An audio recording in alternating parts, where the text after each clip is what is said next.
Yes, welcome again. Our notes now brings us to someone that we know very well, and this person is Paul. Paul is one of the apostles that has written the most books in the New Testament.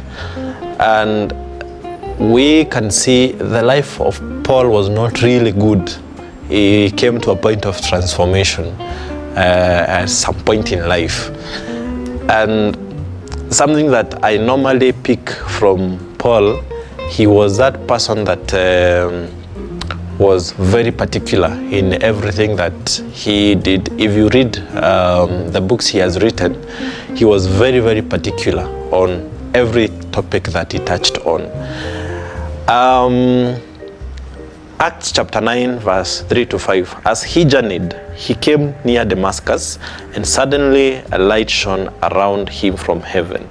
Then he fell to the ground and heard a voice saying to him, Saul, Saul, why are you persecuting me? Now, you see, sometimes God may just be watching you.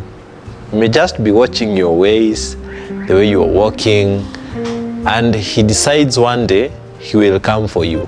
You know, so that was Paul. Paul was just about doing his daily routine. If he was a Kenyan, tungesema alikuwa tu kwa haso yake. He was just doing his things, the thing that he does every day. But then something happens, and this thing that happened brought him to a place of where when God humiliates you, he gets to a point of being humiliated and being humbled. And sometimes God brings us to this point, especially if you have a great calling on your life. God has to deal with you. And God has to deal with you, not in a way he dealt with somebody else, just in a way he wants just to deal with you alone. He brings you to a corner and tells you, now this one is your lesson, you and you alone. You sit in that corner and do that exam alone. So this was Paul. In the other kingdom, he was also a great man, and he was doing things that the other kingdom was very happy about. But now he encounters God, and God asks him, what are you doing? What are you doing to my people? And you know, the mind of God is very interesting, that even in this, God knew what he was doing. God knew what this man had to do. God knew what will happen after the encounter. He knew, you know. And sometimes I see people who are not living their lives, who are living as per the purposes of God. And you're like, oh my goodness, what is the world losing? Because there are people who have decided they are not living their purpose, you know. Provide peradventure, Paul encountered God and continued with his old ways. We would not be having the books of we would not be having those books that he wrote, you know. We would not be having this great impact in the New Testament that we have now. You know, personally, I don't think I have ever preached the gospel without reading a book that Paul has written. What if he was not transformed? What if he did not heed to the call? You know, so it is one thing encountering, and another thing accepting that after this encounter, I have to do what I have to do, you know. And that is where his name was changed from Saul to Paul. So after an encounter, another thing that will happen, your name must change. Your ways must change. The way you do things must change, you know. You have to change the way you do things. You cannot have an encounter and continue living the same way. You cannot have an encounter and your name remains the same. I'm not telling you to go changing your names, but what I mean is, you know, change of names might not be going to the government to change your name, like your name was this and now you want to be maybe your name was a loser. When you have an encounter, your name becomes a winner, you know. And that is what normally happens. Paul saw the glorified Christ on the road to Damascus.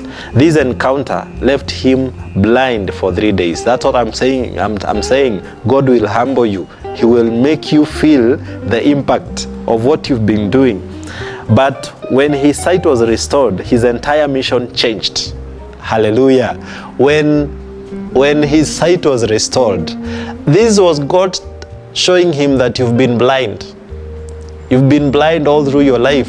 You are not seeing the goodness of God. You are not seeing the things God is doing. You are not seeing that what you're doing is wrong. But after the blindness went away, after his sight was restored, his entire mission changed from persecuting to bring them to Christ and to taking care of them. From persecuting Christians to becoming one of the greatest apostles. You know, this is what God does to his people. He makes sure after he encounters with you, you agree with the encounter, of course, he transforms everything concerning you. He transforms the whole of your life. He brings the whole of your life. He turns around all of your life. Seeing Jesus turns enemies of God into his greatest messengers. There's a conversation we were having with a group of people, and we were looking at certain people and we were asking, how can we help these people? And one of the guys said, the only way we can help these people is to pray for them to have an encounter with God. The moment you have an encounter with God, everything changes. Everything in your life changes.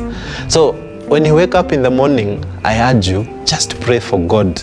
Just pray for God's encounter. God, just ask God every day, I want to encounter you. In your business, I tell God, I want to encounter you.